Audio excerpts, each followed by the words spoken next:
what's up, everybody? It is 7:30 a.m. on the East Coast, 6:30 here in Minnesota. It's Thursday. It's Proper Cup of Joe. I got no Joe this morning. Joe had something come up. He's dealing with something. He's got an issue. He's dealing with something. And I will let that be for right now. Joe, I'm completely confident he'll be back next week. But if you talk to the universe or say a few words at night before you go to bed or whatever, just, drop a line for Joe. So he'll be all right. He'll be back next week. Everything he's dealing with is completely routine, but it needed to be dealt with right away. So Joe is out today. If he said he might pop in, if he pops in, I'll pop him up, but I don't think that'll be the case, but seriously, no cause for huge concern.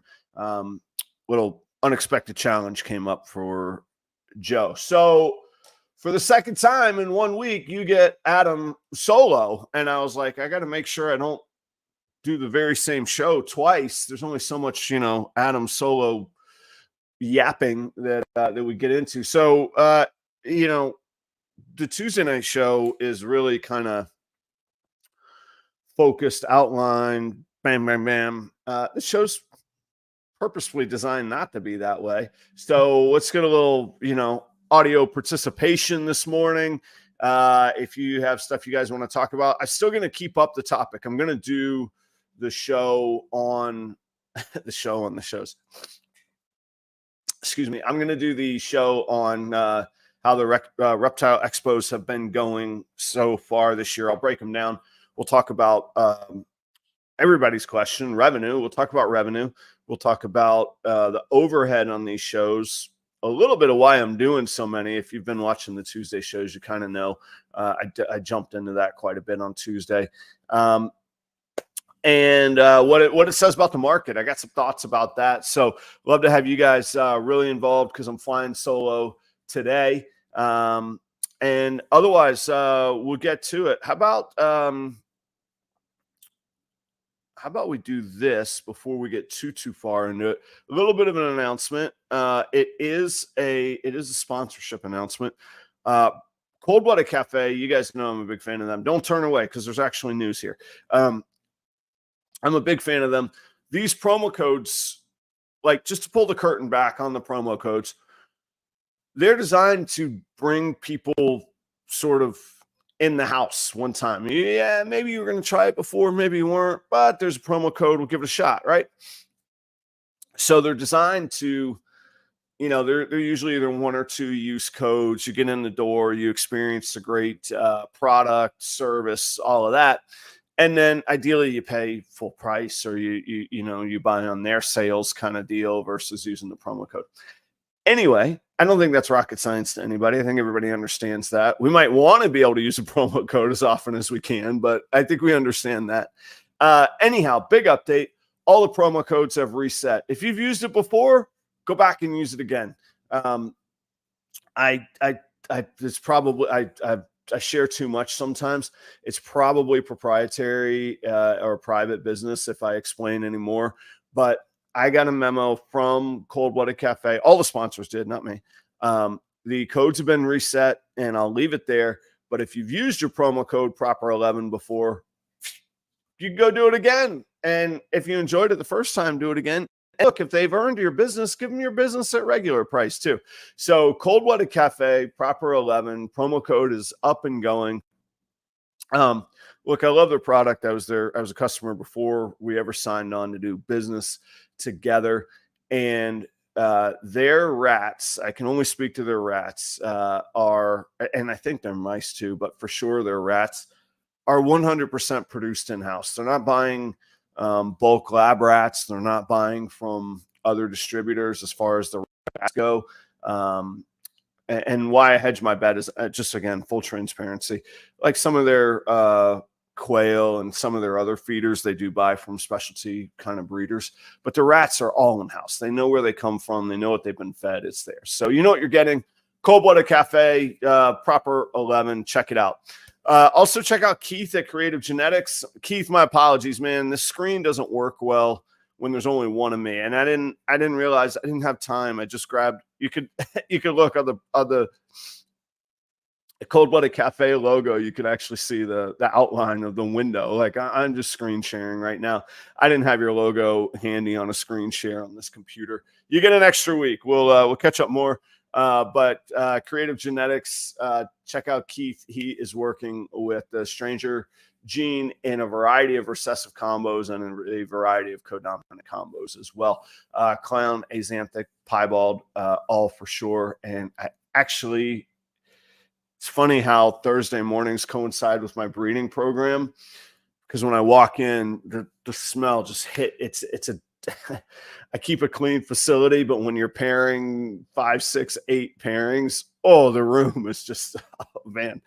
Anyway, his male stud is over there doing some work. So hopefully good things to show for it. There we go. Thank you for hearing me out on that, on the sponsors. Go check them out. I got pips on my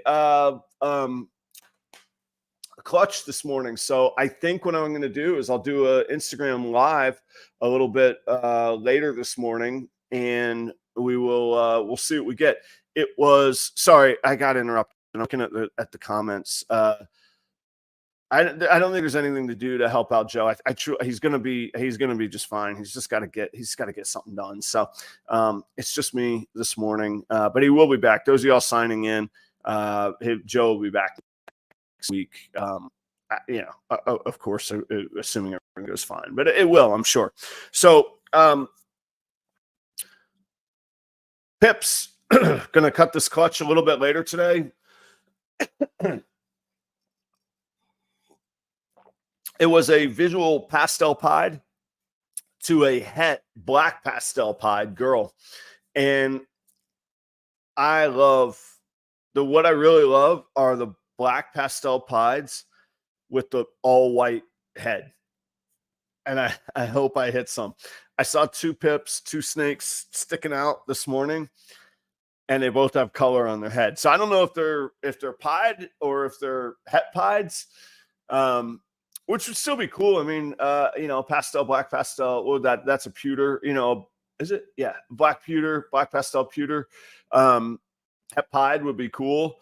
But what I really want is the pieds, of course, and then the pied with the all white head. Those are primo. I like those a lot. So we'll see what we get. I'll cut those on Instagram a little bit later today if you get a chance if you see it come up.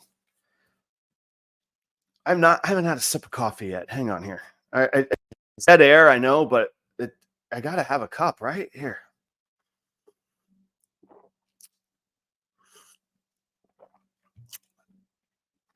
I took my son last night to see. I took my son to his first concert last night. He's 11. Dad, musician, rock and roll guy. Really. I love live music. I loved the band last night, Flogging Molly. I saw Flogging Molly for the first time in 1998, opening for the Mighty Boss Tones in Gainesville, Florida at Brick City Music Hall. I remember it very vividly. Is that a word? Very? I mean, is that a very vivid? It's vividly. I don't think it needs very on top of it. I never ever seen a band with a 12-string guitar, an accordion, a fiddle, and the stuff there. I'd never heard of Flogging Molly before. I had no idea what this was. And they were called Flogging Molly. They were phenomenal. I remember so much that night from seeing them open. The Boss Tones were great, and they were in their prime. That was 1998. Anyway, I took my son to go see the Boss Tones Flogging Molly last night. And total fail. Total fail. He was not into the massive scene. He was not into all the people. We had 4 seats on the pit. He was tired. Look, 11 might have been a little early and ambitious for me to push him to go to with me. So we made it through 2 songs. I heard Drunken Lullabies and a new song I wasn't familiar with. And then the meltdown came and we were out of there. Oh, anyhow, I'm a little bit tired, but I did get an hour more of sleep than I thought because, the schedule, we sped things up. I'm on a winning streak, you know. The concert fails. I run in solo because Joe's how selfish of me. I'm like, because Joe's got issues. I gotta be here alone. All right. Let's see what else I got here. I got a new banner for, I didn't put it up yet because it actually looks similar and without a frame of reference kind of deal, like something next to it you wouldn't know. But it's a much bigger banner and it's a slightly different design that I got for my show gear, show equipment. My other one is good. I still use it. My other one is only 30 inches wide. This new banner is like 51 inches. I mean, it's very, very wide. And really why I was going to tell you about it, I'm not affiliated. There's a website called cheapbanners.com. And I'm usually pretty wary of, you know, pay for what you get kind of thing. But when I see across a variety of price ranges, the exact same manufacturing, the exact same base, I think all of these banners are coming from this. I think they're the same. Like, I'm assuming it's a factory in China, but wherever they're coming from, it's all the same. And people are just charging different prices for their service to get it printed on there. So I was like, you know what? I'm going to give it a shot. So 81 inches tall, 51 inches wide. It looks great. The quality looks similar to the one I've been using. It's exactly the same. Like even the printing on the little hooks on the back, $120 landed. And I'm all for your setup and your display looking the very best that it can. I don't know that a $500 or $800 8-10 foot banner behind you is going to make that much of a difference. Now there are some examples. You know, Troy from Breast Stress Balls looks phenomenal with his massive banner. I like my two banners because sometimes I have one table. I eat at Tinley and I need, you know, a little smaller presence, or I could use the big banner and not the smaller banner. And sometimes I have 2 or 3 tables where I need to cover different ground. I could cover in front of me and behind me now. So I like the modular 2 banner setup, but I was really impressed with cheapbanners.com. The price, the value, the printing was good. Of course, your design and your resolution, that's on you. So you put in crappy stuff, you're going to get crappy stuff out. But if you put in good stuff, you can hope to get good stuff out. So check it out. I liked it. A sample size of 1 from 1 person, just me. I'll let you know in a few more shows how it's stood up. Maybe I'll hate it, but I like it so far. Yeah, Lion Exotics. That's exactly it. I think we're, you know, I think they're just buying the equipment, rebranding it, and they do add their own value because they print the design that we send them. But yeah, I just decided to take a flyer on the cheap stuff. I think that's it for announcements because I had the solo show on Tuesday, so I covered all kinds of stuff. So let's jump into the meat and the potatoes. If you have any questions, any topics you want me to cover along the way, put it in the chat. I will. I don't have anybody to banter with this morning. It's just Adam all alone. Very early and very tired. But I can't complain. I've been way more tired going to jobs that I didn't like as much before. I'm happy to be here. I'm happy to have you all here with me. I have vended 5 shows this year. And sorry, while I'm looking at my spreadsheet stats, I can't see the comments, so I'll try and flip back and forth. You don't see the spreadsheet, but I do. I have my information, my show prep on it. I've ended 5 shows this year. Each one has a little bit of different context, but I think a little bit, each of them tell us different things. I guess ideally in that mindset, I would have waited a couple more weeks to do this show so that we could get Tinley in the mix too. But on the other hand, Tinley is such an outlier. Tinley really doesn't fit into this business model. And I'll tell you why. From a sheer profitability, does this make sense as a business to do? Tinley is exceptionally expensive. I think they advertise their prices, but it's like by the time you pay for electricity and you get one table, I mean, it's like $450 for the table. It's not a cheap place to stay. So if you want to stay anywhere convenient. You got to get the hotel. It's a long show, so it's like a 3-day hotel stay for me. And by the time you eat and enjoy life a little bit, and you're going to network too. So, I mean, you want to be going out, you want to be having the meals, but it's really like a $1,500 proposition just to get in the door. So there's got to be a value that Tinley brings other than just straight revenue when you're dealing with the stuff that I'm dealing with. If you're selling 5 figures of revenue at Tinley, of course, you don't care about the $1,500 overhead. That's a great value proposition right there. It's not so much for me from a sheer revenue standpoint. From business that gets done, I was talking about Cold Blooded Cafe. We kind of finalized our renewal at Tinley in October. That in itself paid for it. The relationship with Redline Shipping that will get reinforced at Tinley, fantastic. Meeting other breeders, doing business with other breeders, the fun, the relaxation, the camaraderie, all worth it. Great. But Tinley doesn't really fit into the show business model. So there's 2 Tinleys a year. You might say that's more brand building, marketing, et cetera, et cetera, et cetera. So maybe it does fit to leave Tinley out. 5 shows this year. And I'll start running through them, and I'll give you context on each of them. Like I say, we'll get to the revenue on all of them, and you can have an idea of what it's like to, do shows every other weekend kind of deal. The first show that I did was on January 6th.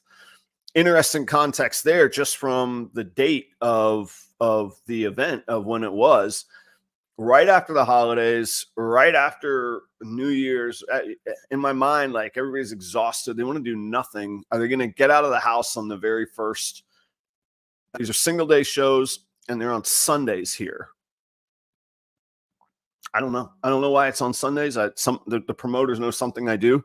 Universally in this region, 1-day shows on Sundays. Interesting.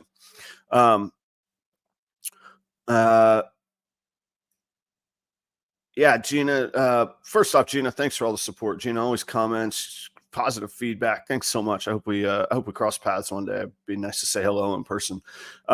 Gina says, I think it's good and important to discuss and include finances when talking about your business, and it's money in the reality of this business and being a vendor. You're exactly right. We were talking offline or in a comment section. Sometimes I got some odd feedback once that somebody was like, you shouldn't brag about what you're doing because everybody's got different things going on. And I'm like, first, thank you. I didn't mean it bragging. Second, I'm the guy who constantly says everything is relative. Whoever you are watching right now, have a different set of expenses, a different set of safety nets, a different set of support around you than myself and everybody else involved. So all I could do is share my experience with as much context as possible, and perhaps it'll help somebody else apply some knowledge to their own life. And if not knowledge, sheer entertainment of, what's Adam up to? So that's my disclaimer and my groundwork there. So January 6th, I did the first show. It's in a town called La Crosse, Wisconsin. And if you're saying, I've never heard of La Crosse, don't worry, I hadn't either. Cool little town. I like it. I would go hang out there. I would do a 2-day show in La Crosse. It seems to be a little bit of a college town, University of Wisconsin there. It's right on the border with Minnesota, hour and a half for me. So maybe it's 2 hours from the cities. And that promoter is Scaled Up Exotics. Scaled Up Exotics is Dylan and Brittany. They're on like the Wisconsin circuit. They're breeders themselves. I think they do geckos and then all the insects and crickets and stuff. But they have a really nice touch when it comes to looking out for the breeders when it comes to vending. So it's like that, it's like when you work for a leader that's done your job before, so they have a little more empathy and they know what's, they know what's going on. So La Crosse, January 6th, come out of the gate, $510. You all have heard me say before, I've had $0 shows before, and we'll get to the high end of the shows that I've had before. $510, not that great. The lacrosse show, I do 2 tables. And again, I think all these places advertise their prices, so I don't think I'm sharing anything like undermining or proprietary. The tables are either $50 or $60 each. So I either am in for 100 or 120. I can't remember. All the shows except for one are either 50 or 60 bucks for the tables. So I'm in for 100, 2-hour drive, no hotel, 2-hour drive home, 510 that I didn't have before I started. All right, not bad, not ideal, not my favorite, but January 6th, directly after the holidays, okay. My model on these shows, with very few exceptions, is that I don't want to pay for a hotel. And that means they need to be within 3 hours of me. I don't want to commute more than 3.5. Okay, 3.5 hours on either end. Mostly from a safety standpoint, but also just from I want to do it. That's a lot. That's probably not an effective use of my time. So that's sort of the model of these. Again, Tinley doesn't fit that. I do one other show in Green Bay, Wisconsin that doesn't fit that. I'll get a hotel for Green Bay as well. So 510 for lacrosse. That was my only show in January. $510 of show revenue. I did do other revenue, but I'll keep this on the show topic today. Then comes February. I went nuts in February. 3 shows in the shortest month of the year. Here we go. Time to work, right? Adam puts on his work boots, and you don't want to run restaurants at him. All right, you better get out there and you better learn how to make some money in this world that you signed up for. The next show was Cold-Blooded Expos, and that was the Minneapolis show. My favorite show on the circuit so far is the Cold-Blooded Expo show. Sorry, I'm just looking at the comments now. I swapped back from my spreadsheet to the screen here. Yeah, Charlie's right. If you want to be sure not to offend anybody, don't put out any content. I had a general manager one time. This was in the Great Recession. He says, "We got to cut back costs, Adam. What steps can you take to guarantee we don't lose any money?" And I told him, "Well, just shut down the store and don't turn the lights on. It won't cost you a penny." And that was not the right answer at the right time, but that's what that made me think of. Just don't put out anything. You won't offend anybody.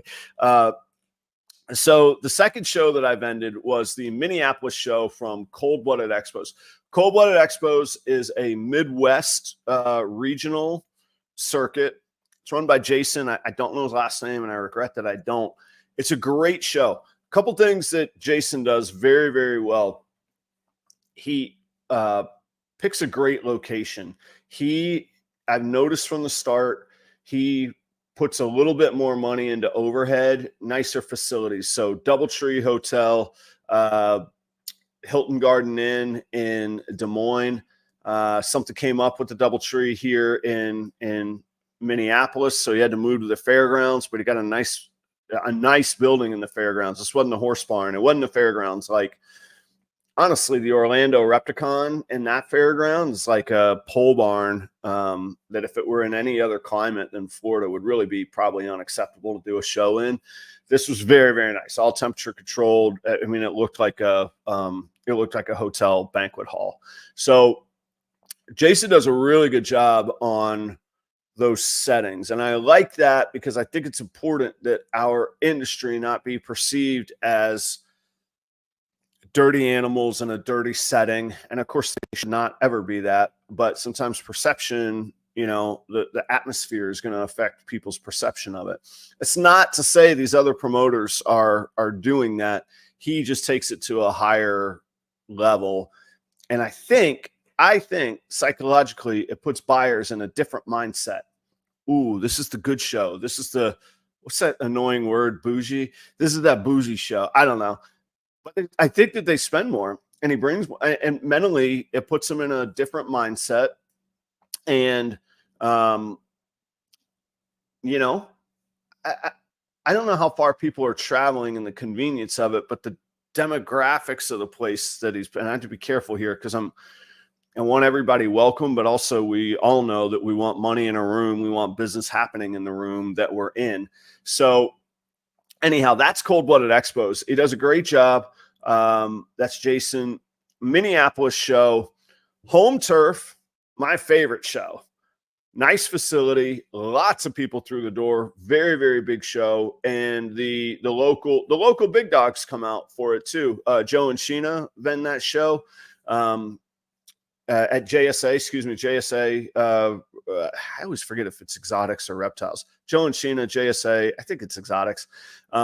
You know, they are doing phenomenal stuff. If you don't know what I'm talking about, he just you can look on my Instagram. He hit a triple earlier this year. Clown, DG.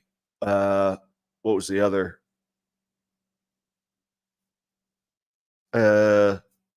Genetic Stripe triple. That's on my Instagram. You can see some of their stuff that they're doing. They come out and vend that show. So it's great. Troy for Best Dress comes up and vends it. Chris at Epic Style vends that show. A lot of regional players come up and vend that show. So that's a really cool show. One day, home turf, there, back, commute was 30 minutes each way. Got to hang out with a lot of industry people. $2,800 on the button I did that day. Okay, now, so 500 and 2,800. Now you guys are going, okay, all right, there's something to this. So that was February 4th. So 5 weeks into the year, I was my show revenue was 3,300. That's pretty nice. You know, we're not quite at salary replacement numbers yet, but for one-off shows in a vacuum, pretty nice stuff.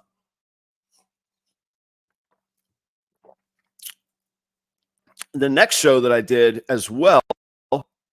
What's up, Charlie at Gray Riders, Gray Rider Reptiles? Everybody, check out shedtesting.com. Charlie just released the DG and the VPI Xanthic tests, brand new website. And I did just send a bunch of sheds to Charlie again. We might have to do a shed reveal episode or something like that. I don't know. That sounded cheesy. Shed reveal? I don't know. I'm just talking off the cuff. Anyway, check out Charlie. I saw, Charlie, you'll be at Tinley as well. Booth, if you want to put that info in there for everybody to see as well, feel free to type that in the comments there. Yeah, let me know when you get them. And oh yeah, your shirts and patches are in the package as well. You got shed shirts, packages, JSA Reptiles. All right, thank you, Troy, coming in for the save for me. You think I know? I go there about once a week, but anyway, I lose track of it. Thank you for the patience. Third show was same promoter. 2 weeks later, February 18th, down in Des Moines, Iowa. If you're like me, maybe you're not familiar with the Midwest, and even if you are, maybe you haven't been to Des Moines, which I have not been to, and I unfairly have this vision of Iowa that is imprinted in my mind from the very first Davenport show that I did. Different promoter. There was the very first show that I did after I moved here to Minnesota.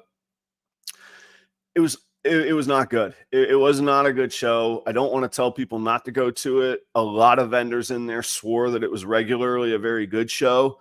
There was a vendor from Missouri that had come up to vend at that Iowa show. I mean, based on their prior performance there.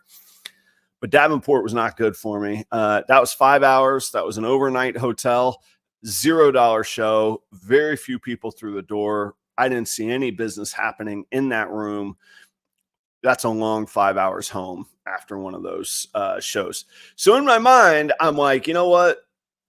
I'm going to give Des Moines a shot because it's Cold Blooded Expos. Same promoters, the very last show there in Minneapolis that I talked about glowingly. And again, I tell myself, look, you got to be out there working at them. You know, you can't just decide, I don't feel like working today. That's not going to cut it. So if there's a show to be done within that 3 hour period, and I haven't done it before, I'm at least going to go experience it and understand what the market does. So Des Moines is 3.5 hours. It's a long haul, but not the 5 hour haul. It still fits my model. No hotel. It was at the Hilton Garden Inn in Des Moines. And I get into Des Moines, and Des Moines is just like, and maybe it's just the parts of town. Clearly, I didn't take a whole tour of Des Moines, and I didn't take a whole tour of Davenport. But immediately driving into Des Moines, I was like, oh, this is a nice town. This is infrastructure looks nice. The roads are clean. I get off the exit to where I told you Jason picks really good places for his shows. I'm driving through the neighborhood. I'm like, this is nice stuff. This is all cool. All right. Get there. It's a small show. It's a small room, but it's packed. My only complaint about that show was not about the show, the promoter, or the vendors. That room stunk. Oh my gosh. You get to the door and it's just like a wall of people, animals.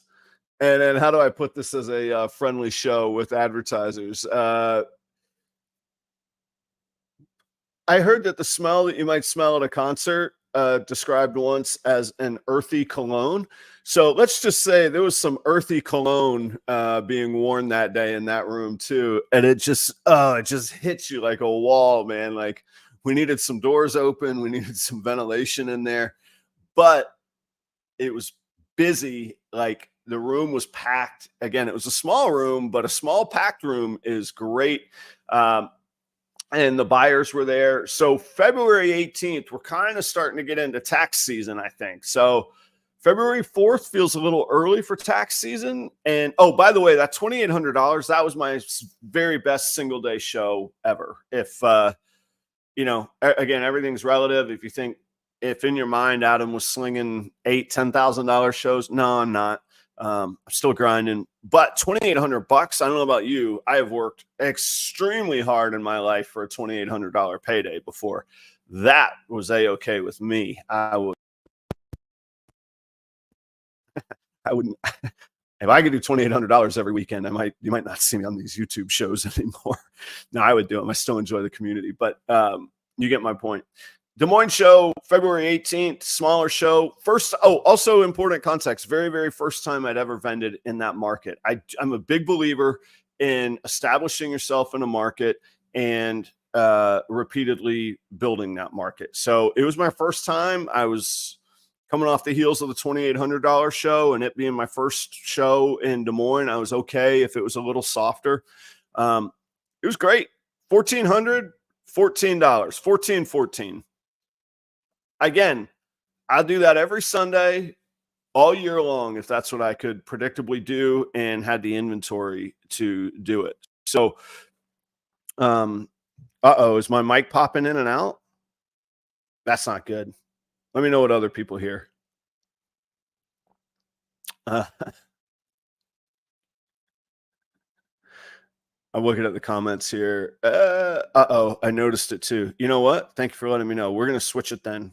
Here's what we'll do. I'm going to switch this audio. One second. That's dead air. That's not the mic cutting out.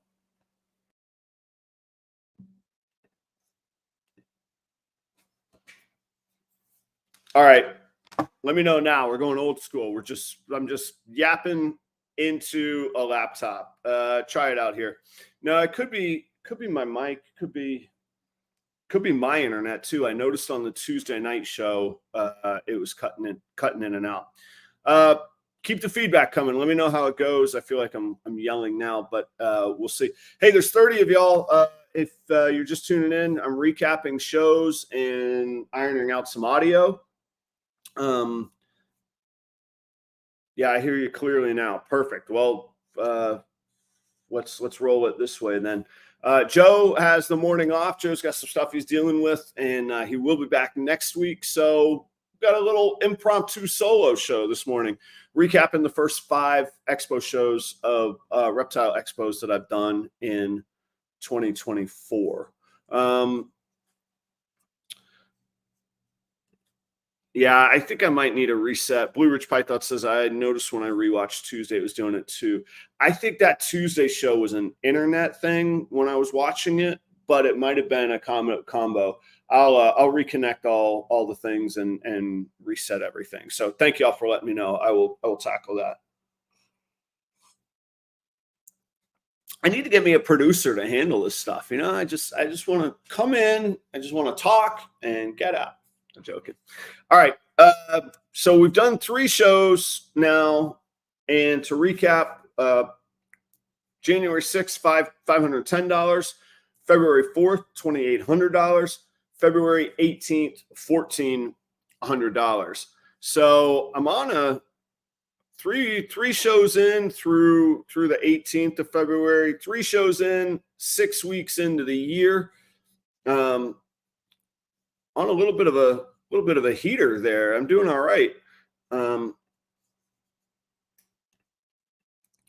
You could tell I've been in Minnesota. I'm using hockey terms. That's a heater's a winning streak in hockey.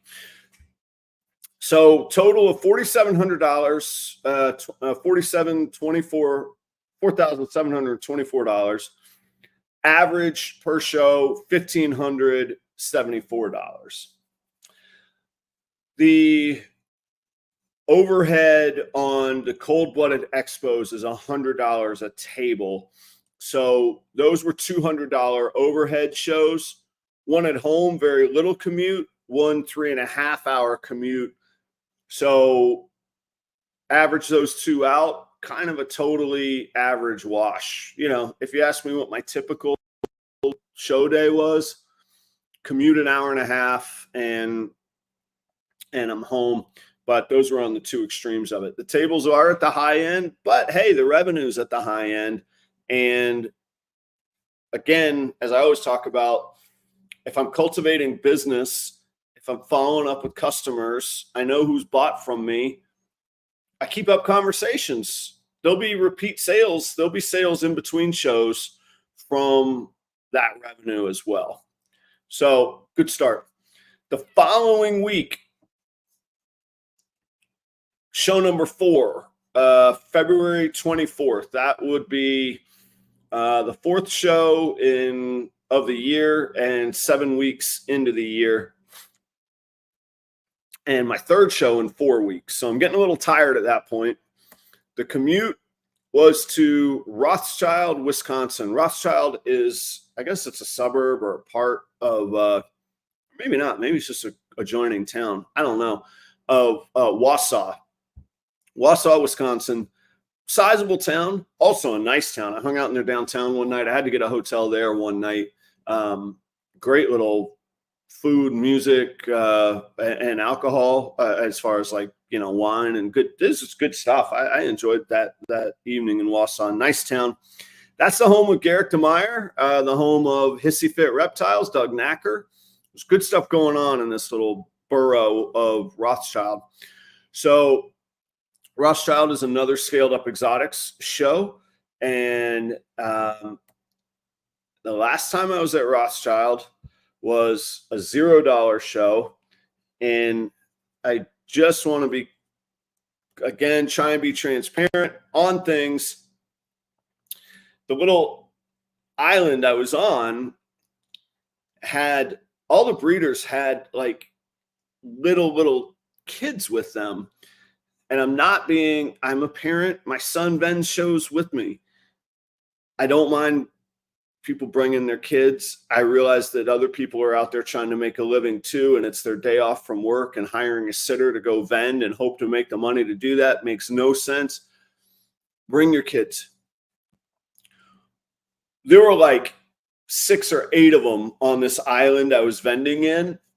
And there's Hot Wheels going, there's tablet, video games playing in the background. And there was a moment when I was trying to engage a customer, and one of the toys comes flying across the island and hits me in the ankle.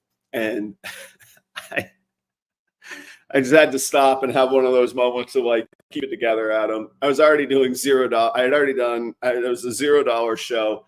It was my last experience in Rothschild. So I didn't have, this was like a test for Rothschild. I was like, if I vend Rothschild again and I have the same experience, I'm not driving 3.5 hours to Wausau. I don't care if Garrick DeMeyer's there. I don't care if Doug Knacker from Hissy Fit are there. I'm not going back there if I have the same experience again. I also did, guys always build relationships, always maintain relationships. I had gotten to know the vendor, the promoters pretty well. And I did just send a note and say, you don't owe me anything. I don't expect anything. If you're willing to, could I be moved anywhere else in the building? That put me in the very back corner. That's okay. And I described the situation. I hope I was respectful. And they were fantastic. They did move me. And it wasn't front and center. They're smart vendors. They get it. You walk into their show and Garrick is front and center. So I get it. You put the hits on the headliner's headline. That's okay. But I didn't have the distractions, and I felt better. I felt more in my zone. I felt more engaged with my customers. And I had a reasonable show. It was $995 on that show. Not the banging shows, not the glamour driving, Escalades. A Sunday afternoon, day of work. I'll do it. I'll take it. $995. Pretty cool. And I'm starting to get a little bit of traction there. I started to have people that did remember me from the show before. I would have to look somewhere else on my spreadsheet to see how many snakes I sold. That was probably 3 or 4 snakes sold. But I do a pretty good job of trying to maintain conversations and follow up and care. I actually did talk with one of the buyers this week that had purchased from me.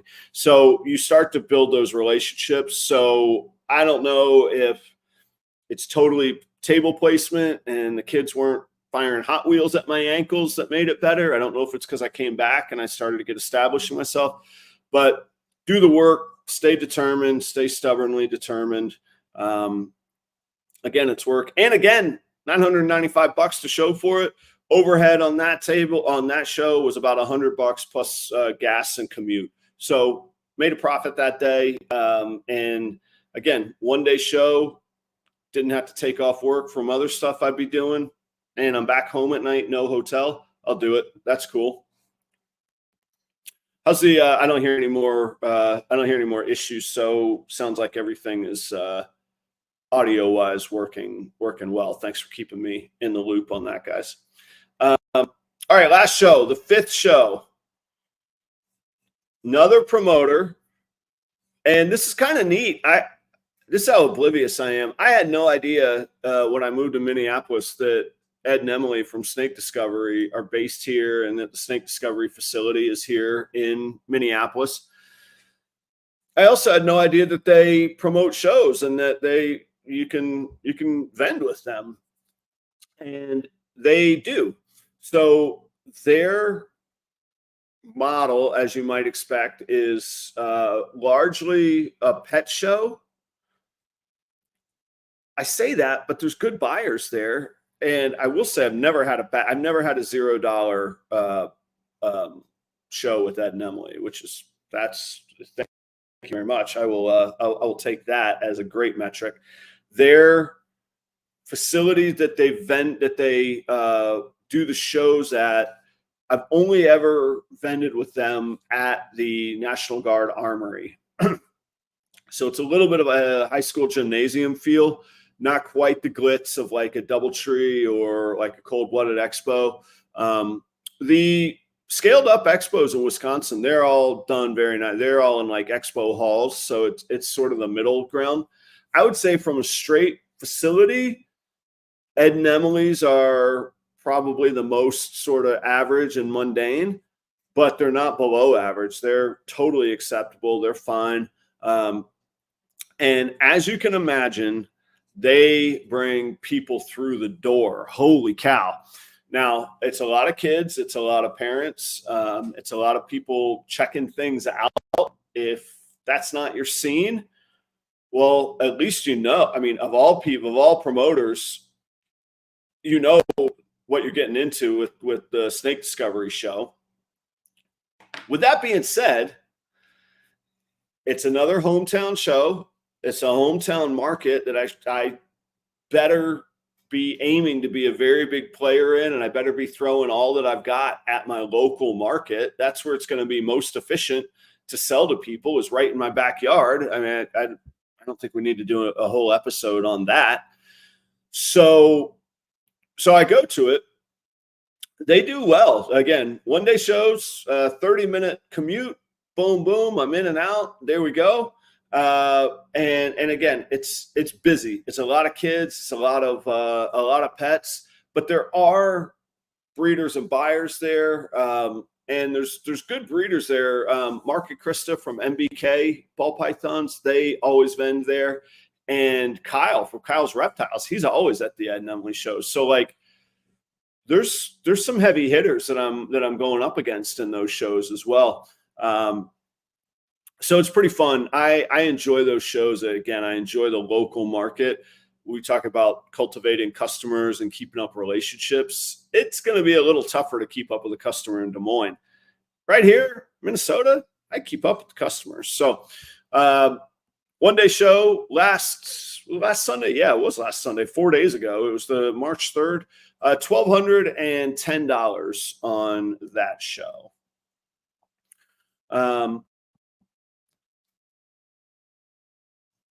Let's see, Ben, I see your question. We'll get to that in just a second. Very cool. I'll circle back to that. So 1210. So let's go to like the big like financials wrap up here on these 5 shows. So 5 shows through the 3rd day of March. That's like eight weeks and change, less than 9 weeks into the year. I've done 5 shows. So I'm averaging, 1 every other weekend, which is a hectic pace. But again, if we look at this as a job and a career replacement endeavor, okay, that's not that bad, actually. Like, we're fine. Like, suck it up, Adam. $6,929. I think most of us would have said, if you told me I could do 5 shows and there'd be $7,000 to show for it, a lot of us would be pretty excited for that. That is no hotels. And let me do a quick calculation here. That's 200, 400, 500, 600, about $700 of overhead plus some gas. Let's say it's 300 in gas. That's probably high, but let's say it's 300 in gas. So $1,000 overhead to do 6,900. Of course, that doesn't take into account the time to breed the snakes and feed. And, how far do you take this to? Do I go back to when I learned Punnett squares and biology in high school? Like, at some point you just take the money and you're happy. But the raw overhead, gas and table fees, about $1,000 on 7,000 in revenue. So about a 15% overhead, 85% take within that vacuum of shows. Pretty good. Average show of $1,385. I'm going to do 26 shows this year. Let's do the quick math. If I keep up that average, that's $36,000 of revenue. That's starting to be a lot of money. I sell snakes on Morph Market. I sell snakes locally. I sell snakes to Facebook groups, Patreon, advertising revenue, rodent revenue. This is a significant portion of my business. So I'm pretty happy with it. I enjoy the show market. I benefit that there are so many shows in the local area that I can do, in a 3.5 hour commute. And I didn't realize just how big, I'm context, I'm from Florida. I had no idea. I didn't realize how big the market of Minneapolis is. 2 to 3 million people here in the metro area, depending on how you define it. South of Minneapolis, there's a city called Rochester. That's where the home of the Mayo Clinic is. So that's a vibrant city. Like, that's not a town. Like, that's a city. All those towns in Wisconsin, 3 hours south, Des Moines, big city. I didn't realize it. There's a ton of people here. The market is active. The market is vibrant. And there's all these promoters. And there are other shows I didn't do. There's other promoters that I haven't done. Uh, you know, 26 seemed like a lot of shows. I had to put a cap on it somewhere. But scaled up expos, cold-blooded expos, and snake discovery. I think their brand is called Exotic Pet Fairs. Like that's like their sub business. But I've been really, really pleased with those. Not all of them are grand slams. And it does take work. You don't get to just show up and, you know, hit it out of the park. It's work. You got to build your clientele and your base and get to know people and get recognized and all of that. But this is a great area. I'm really, really pleased what I've sort of stumbled into and moving here. I did not do the research on the shows before I moved here. So, pretty cool. Let me catch up on some comments here.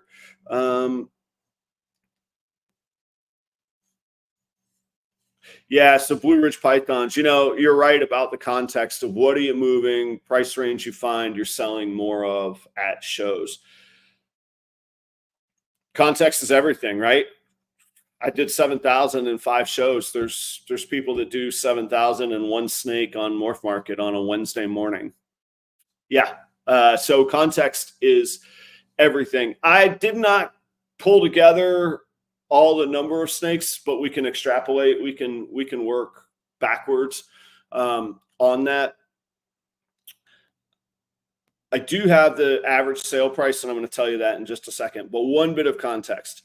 I had in 2023, my average sale per snake was right around $420. Actually, that's a pretty high average. The problem with that number, and it is true, it is factual. The problem with that number is I had a lot of normals or wholesale stuff sort of piling up that were still in the inventory. It's sort of, they're on the asset sheet, but not selling those was keeping the average sale price a little bit higher, right? So 2024 was, all right, I'm either going to wholesale these things or I need to get out there and move them, make new customers, new relationships, and get value from them that way. So that's what I've been doing as well. So every show I've been bringing 5 to 8 normals, double het males, pos het this, you know, stuff that we all know, stuff that we don't need. But it would make a great pet for an excited new keeper or an excited child under the supervision of their parents, et cetera, et cetera. So that's happened this year. To get to the payoff of your question, $299 right now is my average sale price of a snake this year. So, you know, $299 into 6,000 would be 20 snakes. So 23, 25 snakes over 5. So I'm averaging 4 to 5 snakes per show at that price. Again, some of those are $40 snakes, and I have sold a $800 or a $900 snake. I've capped out at that. The higher than that is going to be Tinley or Morph Market generally, or Instagram or somebody, you know, those generally aren't going to be at the shows. That sweet spot of shows, my price points that I love, the sweet spot is that $300 to $700 range. I can make a lot of money moving a lot of snakes at $300 to $700. So thanks for asking. That's the context there. Now, what's amazing to me is seeing, and I hear of a lot of people saying this stuff, Troy, we sold 44 snakes. Oh my gosh. If I sold 44 snakes, I would just show up at the next show, just hanging out, just handing out, you know, shots of tequila or something, man. Incredible. That's incredible amount of revenue as well. That's a ton of money, man. Congratulations. So yeah. And that comes around to what Troy's saying. I find in the $300 to $700 range of buyers, those buyers don't have in their mind that the market is awful. Like, how bad would the market be if you didn't know it was bad? It's all philosophical. That's like a show Joe and I would do, right? How bad would the market be if you didn't know it was bad? That's what these buyers are dealing in. And they want that 300 to 500 range is a very high-end pet or a really good base level of future breeder investment. You could buy a female pied with a couple codoms for that. You could buy a female clown with a couple codoms for that. Maybe not a couple codoms. You know what I'm saying, depending what they are.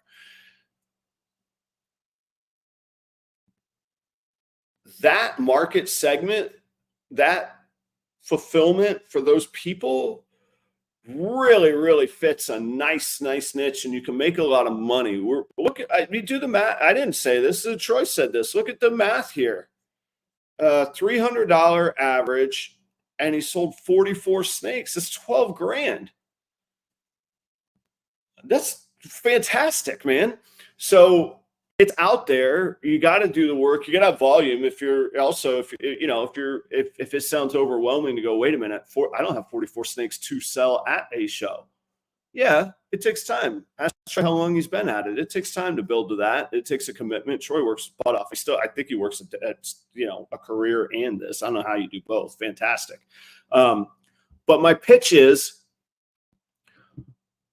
don't buy into the market's horrible. I'm not going to get out there. The other thing too is I have always made money in down markets. I'm not talking about ball pythons. I'm talking about market economies in general. When the going gets tough, the competition starts to wither away. When the competition's withering away is when you got to be doing your hardest work, whether that's in restaurants, whether it's in investing.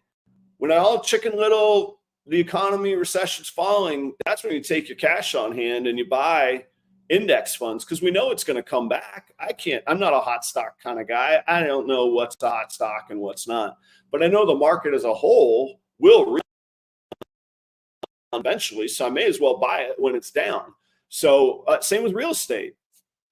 Those are the few things in my life that I've done really well at. When other people were quitting restaurants, I doubled down and just worked through specifically the Great Recession. Now I quit after the pandemic, so maybe not. Maybe I'm a hypocrite. But when, Great Recession, I put every bit of savings and investment money that I could. I bought a house when that market crashed. And those two things, those two items were definite inflection points. So don't be afraid of getting out there, build your business, get in front of people, cultivate people, and cultivate sales. I'm not talking about manipulate people. Build those relationships, find out who needs what. Good selling is good service. If somebody has a female visual pied and you have a banging het pied codom at the right price for this right customer, make sure that they know that you have that for them. It takes research to learn that about your customers, but make sure that they know that. Ben asked earlier, and I promised I would get back to it. Let me bring this up. Ben Green, by the way, happy belated birthday. It's Thursday. I believe that was yesterday.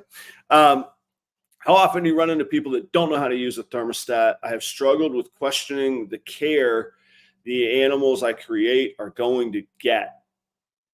Yeah. Hit you right. Look, the best you could do is the best you can do. You're well within your ethical boundaries to not sell an animal. It's a live animal. If you know in your heart that they are not going to be able to care for it, there's gentle ways to encourage them to come back and see you in the future, get what they need. There's what would non-gentle be? Whatever the opposite of gentle is, forceful. There are forceful ways to tell them that, hey, we are not going to do this. I'm not comfortable. There's 80 other vendors in here. Go see them. That's something you got to look yourself in the mirror for. That's kind of at the far end of the spectrum of turning down or not selling an animal. I talk buyers through a lot of things. I ask them, hey, what enclosure do you have? I hear so many times, oh, I got a little 20 gallon and I'll buy a 40 gallon for them one day. I think they'll be okay. And I'm like, this is a hatchling ball python. This needs to be in like a 6 to 12 quart tub, not a 20 gallon anything. And a lot of times they look at me like I'm insane. And that is the start of the conversation. We're trying to educate them. I keep on my phone, if you have an Apple iPhone, on notes, in my notes, I have a link to a snake discovery setup video that is really, really great for pet owners. It talks about a tub setup, a tank setup, and thermostat use. And I'm like, look on here. Here's a great thing, great education and information. I am telling you, if you put that in that 20-gallon tank, you're going to call me in 2 weeks saying, my animal's not eating. You told me this animal was eating well. How come it's not eating? I tell them that up front. That is my spiel. I have it down.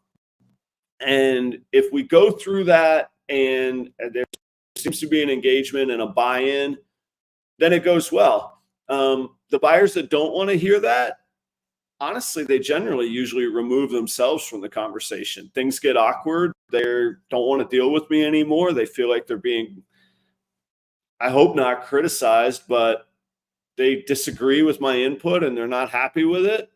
Okay. And then I'm always accessible after the sale. My card, I don't have one here to share, but my card has my cell phone number on it. My banner has my cell phone number on it. My Morph Market account has my cell phone number on it. So I'm always accessible after the sale. And you do your best to educate people. But I do always tell people, I generally just share my experiences. I very rarely give advice or tell people what they have to do, but I do tell them you have to have a belly heat, thermostat controlled heat source.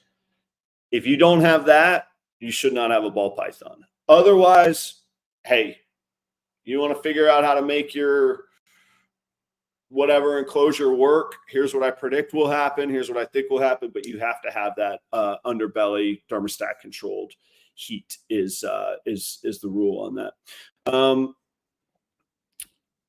Yeah, Ben, there is context too. Yeah, when you're selling, I wouldn't say lower end animals, lower priced animals, you are attracting hobbyists, pet owners, people new. It's a whole lot more likely that a new owner is going to spend $80 to $150 versus $500 to $800. Yeah, so yeah, it's a little more work for less financial immediate return. Do the work. Those turn into really good customers. Not all of them, but if you get one that turns into a repeat buyer, what a great relationship. They're going to tell their friends about you, et cetera, et cetera. All that snowball stuff that we always hear about. Yeah, the care sheets. Yeah, I have a link, right? Same thing on my notes. I can just be like, hey, let me text this to you or airdrop it to you. Boom, right away. So yeah, you give them, it's never perfect and sometimes it's perfect, but rarely is it perfect. And sometimes you do wonder, like, part of sort of the deal that we signed up for with live animals is, how are we stewards for them? How can we best be stewards for them? And I do think both can be true, that we could be stewards for the animals and be in business. But if it's not on our mind and forefront in our mind, that can get out of hand kind of quickly. But I think it's the same thing that certainly other animal breeders get into, but farmers, veterinarians, that's a shared sort of mental burden that we all have to find our way on. But we do have to acknowledge that that's the responsibility that we signed up for as well. So that's the show update. Yeah. In conclusion, I'm a believer in shows. I don't like the high overhead of hotel rooms, so my model generally doesn't involve hotels. If I could commute out and commute in one day, get my animals back, put away. Speaking of being stewards of animals, one day shows are great for the animals. And if I can average 14, what was I saying? 1385 per show, $1,400 per show. I'm happy to do that. I'll do more, I'll do less. And I do want to raise that number. I hear, you know, Troy talking about moving 44 animals. Man, I got a way to go, but we all have a ways to go. You've all heard my thoughts on the comparison trap. Do what works for you and keep building what works for you. Keep doing the next best thing for you. And eventually you're going to have good things around you. So that's what I got today. Yeah, Ben, thanks so much. Thanks to all of the audience. Thanks for Troy for being really active today. And I appreciate everybody. I will have Joe at my side next week. I'll have him in tow, and we'll do the same show, same time, same place, 7:30 a.m. on the East Coast, Thursday mornings. Proper Cup of Joe. Thank you very much to Cold Blooded Cafe. If you guys didn't catch it at the beginning, their promo codes have all reset. So if you use Proper 11 before, you can use it again. Go save your money, buy the rodents, and feed your animals. Stock your freezers while it's hot. All right, guys, cheers. I appreciate you. I'll see you soon. And I didn't have the video ready. Cheers. I appreciate you. I'll see you soon.